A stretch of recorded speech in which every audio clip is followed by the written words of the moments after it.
सभी शिक्षक साथियों को सादर नमस्कार। आज एक पत्र जारी किया गया है 31 दिसंबर 2025 को। यह पत्र बहुत ही महत्वपूर्ण है। जो भी शिक्षक अवकाश लेते हैं, यानी किसी प्रकार का अवकाश लेते हैं या नहीं भी लेते हैं, लेकिन कभी ना कभी तो उन्हें अवकाश की आवश्यकता होती है, तो अवकाश के बारे में बहुत ही महत्वपूर्ण पत्र जारी हुआ है।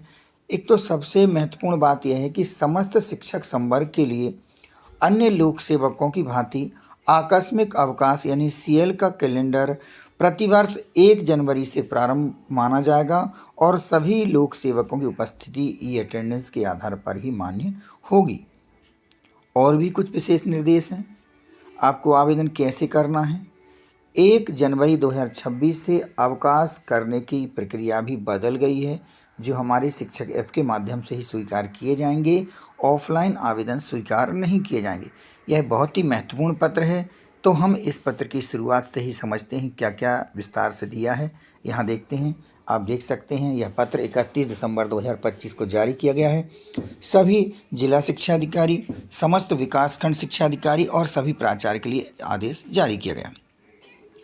विषय देख सकते हैं आप, हमारे शिक्षक ऐप के माध्यम से लोक सेवकों के अवकाश आवेदन की सुविधा उपलब्ध कराने के संबंध में संदर्भित पत्र भी दिए गए हैं।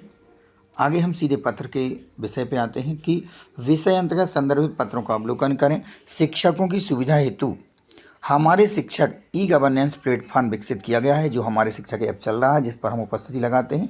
हमारे शिक्षक प्लेटफॉर्म पर सभी शिक्षकों एवं लोक सेवकों का सेवा रिकॉर्ड संधारित किया जा रहा है।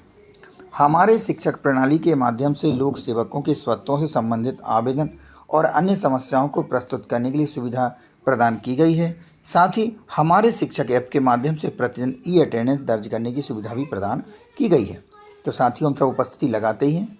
आगे हम बात कर रहे हैं उपरोक्त अनुक्रम में संदर्भित पत्र क्रमांक 2 द्वारा एजुकेशन पोर्टल 3.0 पर लोक सेवकों के अद्यतन अवकाश लेखा की प्रविष्टि की कार्यवाही हेतु सक्षम अधिकारियों को आवश्यक निर्देश एवं प्रशिक्षण दिया जाकर 3 जनवरी 2026 तक उक्त कार्य पूर्ण किए जाने की समय सीमा निर्धारित की गई है। कुछ निर्देश मिले हैं कि 3 जनवरी तक इन्हें पूरा करना है। लोक सेवकों के अवकाश जो संधारित करना है, अभी तक कितने अवकाश लिए हैं उनके बारे में पत्र जारी हुआ, वो आप पहले देख चुके हैं। आगे हम देखते हैं कि तीसरा बिंदु क्या कहता है। इस संबंध में स्कूल शिक्षा विभाग के कार्यरत समस्त लोक सेवकों द्वितीय श्रेणी तक के अकादमिक लिपिकी प्रशासनिक अमले के उपरोक्त अनुसार प्रदान की गई सुविधा के संबंध में अवगत कराएं कि वे दिनांक 1/6/26 से अपने अवकाश आवेदन हमारे शिक्षक ऐप के माध्यम से ही सक्षम अधिकारी को प्रस्तुत करें। यानी अब 1 जनवरी 2026 से हमारे शिक्षक ऐप के माध्यम से ही भी अवकाश भेजना है। किसी अन्य प्रकार से अवकाश आवेदन ऑफलाइन नहीं करना है। अवकाश आवेदन की प्रक्रिया को सरल और पारदर्शी बनाने के उद्देश्य से ऑफलाइन आवेदन स्वीकार नहीं किए जाएंगे। सभी प्रकार के अवकाश यथा जैसे कि सीएल है, ओएल है, ईएल है, एचपीएल, सीसीएल इत्यादि हमारे शिक्षक ऐप के माध्यम से ही सक्षम अधिकारी द्वारा स्वीकृत किए जाएंगे। यानी अब किसी प्रकार का आवेदन ऑफलाइन नहीं करना है। सभी आवेदन अवकाश वाले हमें ऑनलाइन ही हमारे शिक्षक ऐप के माध्यम से ऑफलाइन नहीं ऑनलाइन करना है। अब ऑफलाइन की प्रक्रिया पूर्ण रूप से इन अवकाश के आवेदन की बंद कर दी गई है। चौथा बिंदु है कि समस्त शिक्षक संवर्गों के लिए अन्य लोक सेवकों की भांति आकस्मिक अवकाश यानी सीएल का कैलेंडर प्रतिवर्ष 1 जनवरी से प्रारंभ माना जाएगा।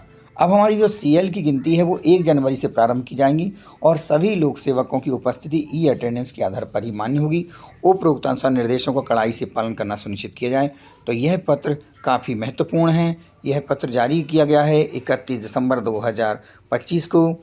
यह एक ऐसा पत्र है, इसके माध्यम से आपको ये सूचना मिल गई या हमें सूचना मिल गई कि सभी जो अवकाश लेना है वह सभी अब ऑनलाइन ही स्वीकृत होंगे। ऑनलाइन ही अवकाश लेना है, किसी प्रकार से ऑफलाइन आवेदन नहीं करना है। तो साथियों, आशा करता हूँ जानकारी अच्छी लगी होगी। जानकारी से आप ज़रूर लाभान्वित हों और अवकाश के लिए अब हमारे शिक्षक ऐप का उपयोग ही करें। मिलते हैं अगले किसी वीडियो में, तब तक के लिए नमस्कार।